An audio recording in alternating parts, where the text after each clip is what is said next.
partners. That never works. Every time we do that howdy partners, because it's like a few seconds delayed, that never works. Today, guys, we are reacting to episode 8 of our MTV show on Snapchat, which is called Wrong Distance Relationship. Yep. If you haven't watched it yet, then we're going to put a big Snapcode box thingy up around here, and we'll put a deep link below. So, yeah, please do watch it before you watch the rest of this video, because it will ruin the episode for you, because we are going to go into detail about it in this video. This is the last episode of season 1. So this is the last reaction video we're going to be doing on our channel. At the end of the video, we'll go into what we're planning on doing next on our channel. In this episode, it shows me going back to the UK, so it shows me saying goodbye to my family and talking about how that's always really hard, because that is one of the hardest things I have to do. So it shows me going back to the UK and reuniting with this gorgeous boy right here.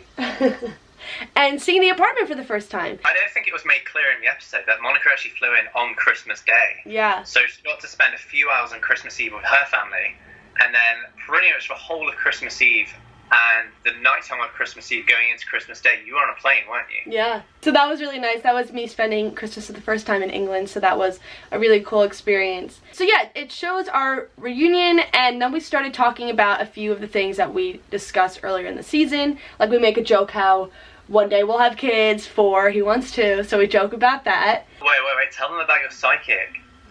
Oh yeah, guys, I went to a psychic for the first time yesterday. You guys know that we had a bit of an argument during one of the episodes, I think like episode 5 or 6, about how many kids we want. I wanted 2 and Monica wants 4. So Monica went to a psychic, and yeah, so I went to a psychic, and like one of the things that she said, she's like, oh, you can ask any question, because I was going for something different. But I was like, can you see like how many kids you're gonna have? She said, I can't see that far in the future. However, if you look somewhere on your palm, she like looked at this specific area. She's like, it usually has how many? Like I had for her. So she looked at mine, and she literally said, oh my god, you're crazy. I was like, why? She's like, that's a lot. I was like, how many? She's like, 4. I don't know this woman, so I, by accident, put my hands up, and I was like, yes, like, I win, I'm having 4. No, but it gets crazier. Yes, she does see it being 2 sets of twins, which is possible because my grandpa was a twin, and it usually skips a generation, so I might be having 2 sets of twins. We'll see in the future. In the episode, it also shows me seeing the apartment for the first time, and my reaction was great because I did love the apartment, and I kind of miss the apartment now. Like, it was just so convenient in the location that we were at, and it was so, like, felt very cozy. It felt like home. Like, it felt like a home away from home for me. So we're in the apartment for about 6 months, left. I flew over to America, started the process of buying a house in the UK, which is hopefully going to be complete in the next kind of week or 2. And then Monica's flying over on the 7th of August. In the last episode, it showed that I thought Sam was proposing because he had this huge gift for me. In the next episode, I fly to England, obviously, and I get my Christmas gift.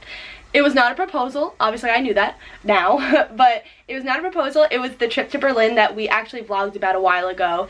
That never ended up happening because Sam lost his passport, but instead, he got me an even better gift, and that was seeing Aladdin on the West End in London. Like, staying in London, seeing Aladdin, second row. Like, that was literally, like, my dream gift. I got upset about the Berlin trip because it was non-refundable. Yeah. So, that was that big, like, thing. Everyone was waiting, like, did he propose and stuff like that. No, he did not propose, but yes, it was such an incredible gift, and I'm so thankful that he even thought to do that for me. I'm so happy you actually liked the apartment in the end, because you were a bit iffy about the apartment when you were back in America, weren't you? Like, you've seen around it on FaceTime a couple of times. I've taken a few videos, taken a few photos and stuff. As soon as you saw the apartment, you fell in love with it, didn't you? It was just perfect. I miss it. I think it was the location more than anything, because it was in such close proximity to any shop you could want, any restaurant, fast food. Like, if we were hungry at 3 a.m, we had a multitude of different options and stuff. It was just so convenient with that, wasn't it? I'm just used to, like, because obviously I live in New York, so I'm used to, like, 5 minutes away I can get any type of food. Like, I'm very, like, thankful and grateful that, like, I literally live within, like, 5 minutes of anything that I could ask for, like a supermarket and everything else. When I go to England and I stay somewhere where there's not any of that stuff, it's kind of hard for me because I'm so used to having so many options. Whereas on the other hand, I'm a massive country boy, so, like, you know, right now I'm staying at my parents' house while the new house completes, and there's no food around. If I want to go to a restaurant, I have to drive 15 minutes. Yeah. Because I've grown up like this my whole life, I'm pretty much used to it. So with the new house, we're both making compromises, aren't we? Because it's kind of It's on the outskirts of the town. It's about a 7-minute drive from a town, but it's still like just outside a little village. So there's like a butchers and newsagents, you know, post office, all that kind of stuff, where you can get a bunch of food and coffee shops and stuff like that. I feel like the new house is a good mix between both of our worlds, isn't it? With the location, it's just like, because obviously I can't drive in the UK. I could drive here. The whole insurance thing is different there. I don't have a car there, so I can't legally drive in the UK. So that's why it's always really difficult for us to like figure out like where we're gonna live and stuff, because like I can't get around on my own. Literally 30 seconds to a minute's walk away, there's a bus stop which goes to the local town every 20 minutes or so, 15, 20 minutes. So we are in kind of relatively close proximity. So stuff is just, you can't literally walk out the door. And literally, there was big, huge department stores right on our doorstep last time. We were literally right in the centre of town, weren't we? So I think that's your only reservation with the house. Otherwise, I feel like you prefer the house, don't you? To the apartment. It's just the location. Yeah. So that was the episode where we talked about all that stuff. And now season 1 is over, so we're not sure if there's going to be a season 2 yet. We're kind of in the dark with all that stuff, but we'll let you know as soon as we find out. We had so much fun with this show, and we really hope you guys enjoyed season 1 because it was different. It was much different to our YouTube videos. Well, it was a really, really fun experience, wasn't it? Yeah. You know, I would have done it for free. 100%. I would hate to do that. It was such a fun experience. It's something to tell our kids in the future as well, isn't it? Stuff like that, obviously. It's kind of sparked a few ideas in our minds, and it's kind of got us thinking about what we can do with our actual YouTube channel and stuff now that this season is over. So it's really this show that's really started to make us think like, wait, let's actually start doing more of our YouTube channel. Let's get other people involved in it. Let's, you know, go and help people book flights and maybe even pay for people's flights and like, you know, Skype people and meet up for a coffee, talk about their relationships, their successes, their worries, their stresses, whatever. And that brings me on to, if you are in a long distance relationship, or a long-distance friendship, or you've got family members in a different continent or country, whatever, please do email hello@samandmonica.com. We'll put the email address below in the description below. But please do email, because we'd love to get you involved in the channel. We'd love to kind of share your story. We want this to not be all about us. We want it to be all about long-distance relationships. We're just the ones that are bringing it to you. Speaking about us, though, we do have 2 videos that were already pre-filmed from before the show that we are very, very excited to show you. Oh yeah. Because we keep saying like we've had a really big secret that we've been hiding from you guys, like a little surprise thing, and it's almost time to show you guys that video. It's something very special and something that made, of course, it made me cry for a very long time. I think honestly it's one of my favorite, it's probably my favorite video I've ever filmed. Me too, probably. Taking the next step in our relationship, that is one of the next videos to come.